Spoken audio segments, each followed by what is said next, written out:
This video is sponsored by Kempower. The Volvo EX30 is one of my absolute favorite electric cars at the moment. It is very good to drive. It is an awesome package at this price point, but it does have some glaring flaws which just drive me completely crazy. And in this video, I'm going to talk about the 9 things I hate about the Volvo EX30. You put the car into reverse because you want to parallel park, but you also want to dip your mirrors because you don't want to curb your beautiful 20-inch wheels. But when in reverse, you're not allowed to go into the menu where you adjust your mirrors because you don't have physical controls. You have to put the car into park and then you can go into the menu. Now you can click the mirror controls and then you can choose the right mirror. And then now finally you can use the steering wheel controls to dip your mirrors. I mean, that is just super cumbersome and dangerous if you're on a street where you want to do quickly because you have traffic behind you, you have a tram behind you. That is just a stressful situation. And yeah, I absolutely hate the implementation of the mirror controls in the EX30. To turn off lane keep assist, it is behind one menu. You also get a prompt if you want to turn it off. And also speed limit warning is in the same place. But if you want to turn off any other driver assistance systems, you have to go into another sub menu and then you have to scroll down all the way down to this menu and then, come on, there we go, view all. And then you can turn off lane warning departure and then you also have to press yes, and then driver alert, and also you have to accept it. Why don't they have all the driver assistance systems in the same place? Why are they spread across several menus? That is just dumb.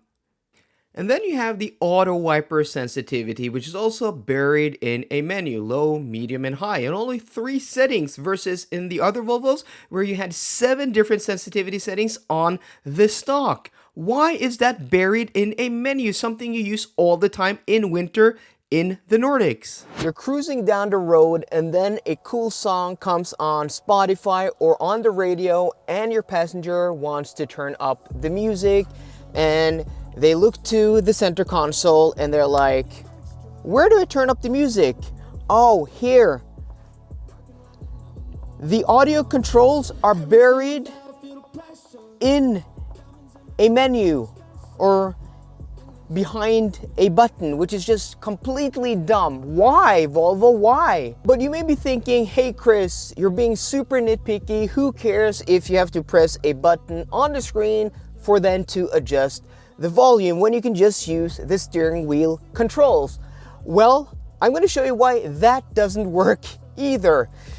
Here you have the steering wheel controls, and first off, Volvo have already seen their flaws because they have an updated design for the model year 25 where these are, a little bit more pronounced. They're easier to press when you're not looking at the steering wheel.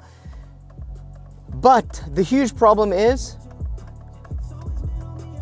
it doesn't register nearly half of the clicks. Sometimes it does, but other times, like now, unless you press super precisely on the icon and you do it slowly, don't do double presses, don't do it too quickly, or else it doesn't work. It is just super frustrating. I mean, why? Who asked for this? Why did Volvo go from a perfect setup with physical buttons that work and a beautiful volume knob in the center console in the other cars to this? Nobody asked for it. Nobody wants it. Why are you making this? Kempower offers some of the best DC fast chargers in the world with their unique, sleek, and modern load balancing charging satellites. The small satellites translates to spacious and airy charging locations. When you as a user roll up to a Kempower charging station, you don't have to think about connecting to a charger that delivers the correct speed for your car. The Kempower load balancing chargers automatically will allocate the correct power to your car, maximizing the charging speed for the whole site. When connected, Kempower chargers have a QR code you can scan, and this way you can easily monitor your charging session remotely regardless of payment method. This is just super cool. A huge thanks to my friends at Kempower in Finland for sponsoring this video. I'm 5'10" or 178 centimeters, maybe 5'11" or 180 centimeters with shoes on a good day. So I'm a pretty normal adult in Western Europe. I'm not very tall, but I'm not short either. And look how much I struggle in the rear seat of the EX30. This is my friend Volvo Christian sat in front of me in a comparison video we did with the smart #1 versus the EX30, and the rear seats of this car are just tiny, especially compared to the smart #1, which is built on the same platform. That car is a lot more roomy than this, so I don't understand why they made the EX30 rear seats basically unusable if you are an adult.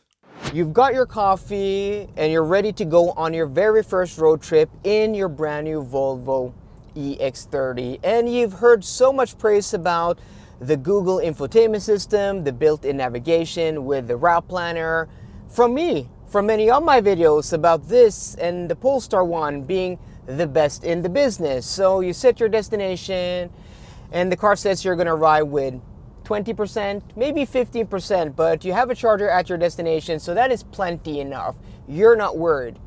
But as you start driving, you see that the battery that the car estimates you're gonna ride with, the percentage, keeps going down. It goes down to 14, and then it goes down to 12, and then it goes down to 10, and then it goes down to 7, to 5, to 3, and then suddenly the car says you're not going to be able to make it to your destination without stopping to charge, even though when you started the car estimated plenty battery and your destination is only like an hour, maybe 2 hours away. Yeah, that is my experience with not only this EX30, but also the EX30 I had on loan a few weeks ago on several trips. And me and my friend Volvo Christian, we did a combined long trip test with this car versus the Volvo C40. If that video isn't up yet, it will be soon up. If not, I will link it down below. But there, clearly, his car estimated on the percentage, like several hours ahead, how much battery he was gonna ride with. This car, reliably, not reliable. Yeah, I don't know what it is, but it is terrible.